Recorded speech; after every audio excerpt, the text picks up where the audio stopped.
Assalamualaikum warahmatullahi wabarakatuh. Alhamdulillahi rabbil alamin. Wassalatu wassalamu ala asrafil anbiya'i wal mursalin wa ala alihi haqqa qadrihi wa miqdarihil azim. Qala Allah ta'ala fi kitabil karim, a'udzu billahi minasy syaithanir rajim. Bismillahirrahmanirrahim. Rabbi shrah li sadri wa yassir li amri wahlul 'uqdatam min lisani yafqahu qawli. Amin amin ya rabbal alamin.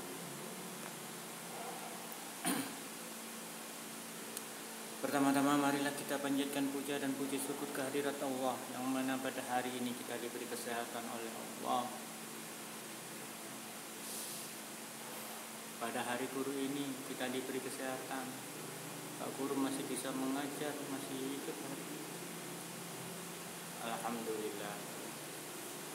Kedua kalinya sholawat serta salam tak lupa kita curahkan kepada junjungan kita Nabi besar Muhammad sallallahu alaihi wasallam, yang mana atas dasar beliau lah kita bisa menikmati ajaran agama Islam, ajaran yang diridhai oleh Allah Subhanahu wa ta'ala.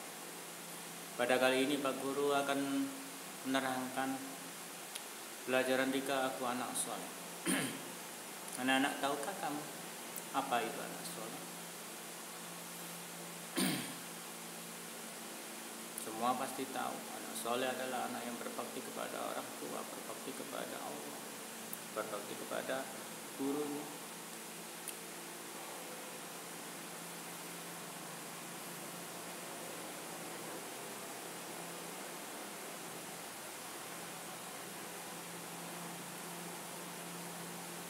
Anak-anak kalian pasti suka menjadi anak yang baik, jujur, amanah, dan selalu hormat dan patuh kepada orang tua, gurunya.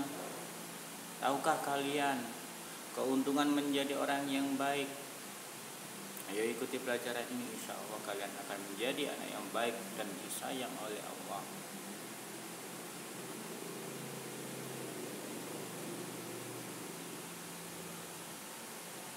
Cucu disayang Allah yang pertama, ada kisah dalam buku ini, ada kisah ceritakan anak gadis yang jujur.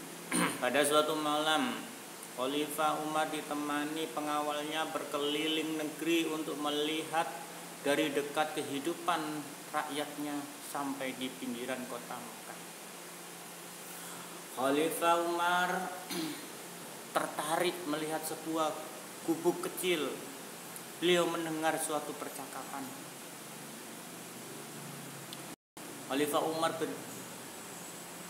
mendengarkan dengan pelan-pelan.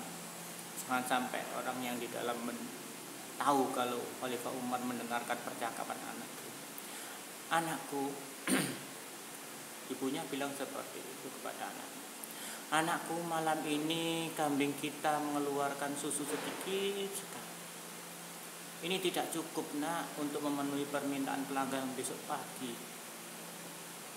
Keluh ibu wanita itu kepada anaknya. Dengan tersenyum, anak gadis itu menghibur. Ibu, tidak usah disesali. Ini rezeki yang diberikan Allah kepada kita hari ini. Semoga besok kambing kita mengeluarkan susu yang lebih banyak lagi ya, Bu. Namun aku khawatir para pelanggan tidak membeli susu kepada kita lagi. Ibunya bilang begitu. Bagaimana kalau susu itu kita campur air susu supaya kelihatan banyak? Kata ibunya anak itu seperti itu. Anak itu bilang, jangan bu, jangan dosa itu, dosa. Gadis itu melarang ibunya dengan suara yang lirih, yang tidak menyakitkan hati ibunya. Jangan bu, dosa itu. Bagaimana kita tidak boleh berbuat curang? Lebih baik kita katakan dengan jujur pada pelanggan bahwa hasil susu hari ini hanya sedikit. Mereka tentu akan memakluminya. Lagi pula kalau ketahuan, kita akan dihukum oleh Khalifah Umar. Padahal Khalifah Umar mendengarkan dari samping gubuknya. Khalifah Umar hanya tersenyum. Percayalah, ketidakjujuran itu akan menyiksa hati. Bagaimana mungkin? Kok ibu bilang seperti itu? Ibunya anak perempuan itu bilang gitu. Bagaimana mungkin Khalifah Umar tahu? Kata janda itu kepada anaknya. Saat ini beliau tidur pulas di istana Mekah tanpa pernah mengalami kesulitan seperti kita ini, nak. Kata ibu itu tadi. Gadis remanya itu hanya tersenyum dan berkata, Ibu, memang Khalifah tidak melihat apa yang kita lakukan sekarang.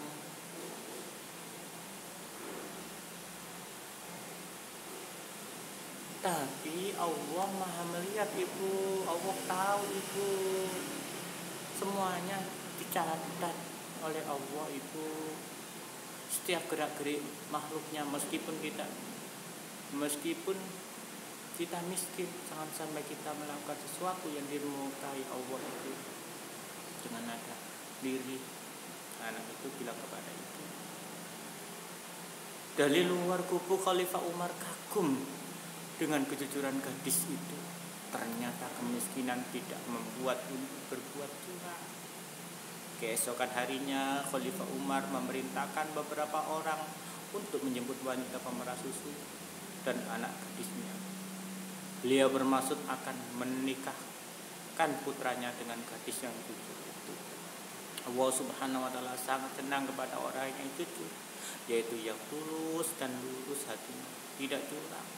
Misalnya jujur mengerjakan tugas seperti ujian atau ulangan, tidak mencontek, dan jujur menggunakan uang seperti mengembalikan uang kembalian sisa belanja yang disuruh ibunya belanja ke warung dikembalikan, itu jujur.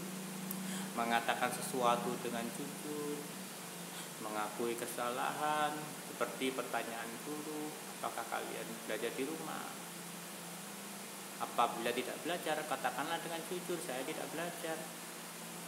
Apa keuntungannya orang jujur? Allah Subhanahu wa taala senang dengan orang jujur. Kemudian sikap jujur disenangi semua orang. Orang jujur selalu banyak teman dan dicari orang. Sebaliknya Allah Subhanahu wa taala tidak senang kepada orang yang tidak jujur.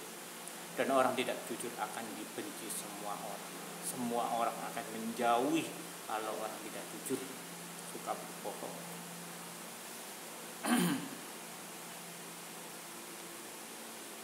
Yang B, amanah. Pada usia 12 tahun Nabi Muhammad SAW mulai berdagang ke negeri Syam bersama pamannya. Dalam berdagang beliau selalu bersikap amanah, terpercaya. Barang dagangan yang dititipkan kepadanya dijaga. Barang dagangan Khadijah dijaga dengan baik. Mengingat sikapnya itu, beliau mendapatkan gelar Al-Amin, artinya orang yang dapat dipercaya. Sebagai umat Nabi Muhammad SAW, kita harus meneladani perilaku Nabi Muhammad, yaitu harus kita pertama harus rajin belajar, harus menjaga nama baik orang tua kita, mengerjakan tugas sekolah, menjaga nama baik guru dan sekolah.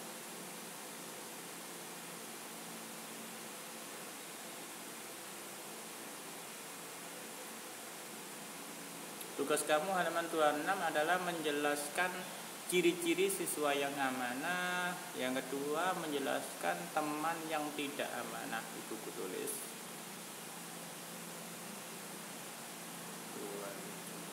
Yang C, hormat dan patuh kepada orang tua. Amati dan ceritakan gambar berikut ini. Anak sedang berjabat tangan, pamitan, mengucapkan salam kepada kedua orang tua. Assalamualaikum kalau pergi berangkat sekolah, berangkat ngaji, salam kepada orang tua, assalamualaikum.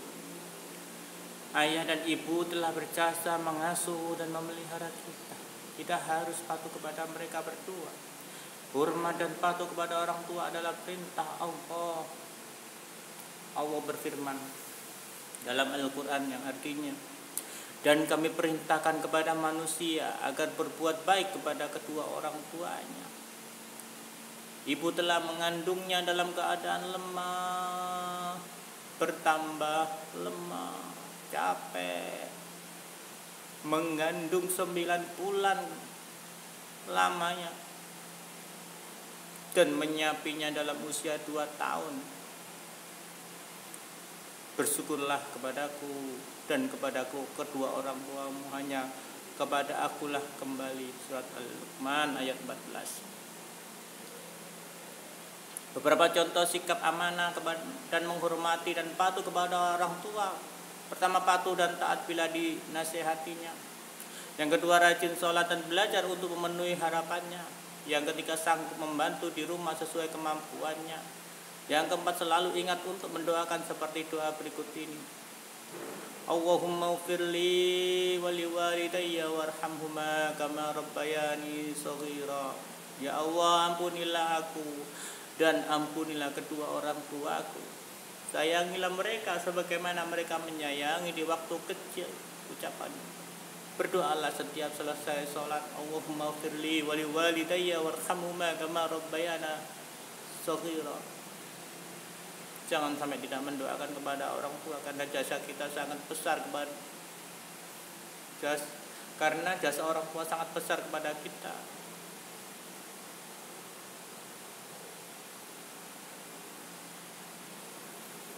Kita juga diharuskan hormat kepada sesama anggota keluarga, misalnya hormat kepada kakak dan sayang kepada adik. Selain itu, kita juga wajib hormat dan patuh kepada guru. Beliau telah berjasa mendidik dan mengajarkan ilmu yang bermanfaat. Lalu bagaimana cara kita menghormati guru? Saat bertemu dengan guru, harus mengucapkan salam, bersalaman dengan mencium tangannya, memperlihatkan wajah berseri-seri. Saat guru memberi tugas PR, hendaknya selalu mengerjakan dan menyelesaikan tepat waktu, tidak bermalas-malasan dan mengeluh. Saat guru menasihati, mendengar dengan tulus, menaati nasihatnya. Saat berbicara dengan guru, berbicara dengan santun, tidak boleh membentak guru. Suara tidak terlalu keras, tidak memotong pembicaraan guru. Saat guru sedang mengajar, duduk tenang dan tidak mengganggu teman, tidak berbicara sendiri sehingga berisik atau gaduh. Memperhatikan pelajaran di sekolah. Yang dia adalah sikap santun. Amati gambar berikut ini. Ya, anak sedang bercengkrama, berbicara. Santun berarti halus budi, baik bahasa, dan sopan tiga lagunya. Orang santun biasanya sabar, tenang, sopan, penuh rasa belas kasihan dan suka menolong. Sedangkan menghargai berarti menghormati, mengindahkan dan memandang penting kepada orang lain. Orang yang tidak menghargai berarti orang yang meremehkan atau tidak peduli terhadap orang lain. Adapun Allah adalah Maha Penyayang, Maha Pengasih, Maha Pemaaf, Maha Penyantun kepada semua makhluknya. Perhatikan firman Allah berikut ini. Bismillahirrahmanirrahim. Walladzi yunazzilu 'ala 'abdihi ayatin bayyinatin liyukhrijakum minadh-dhulumati ilan nur wa innallaha bikum lara'ufur rahim. Dialah yang menurunkan ayat-ayat terang Al-Quran kepada hambanya untuk mengeluarkan kamu dari kegelapan kepada cahaya yang terang benderang. Dan sungguh terhadap kamulah Allah Maha Penyantun dan Maha Penyayang. Berikut beberapa contoh sikap santun.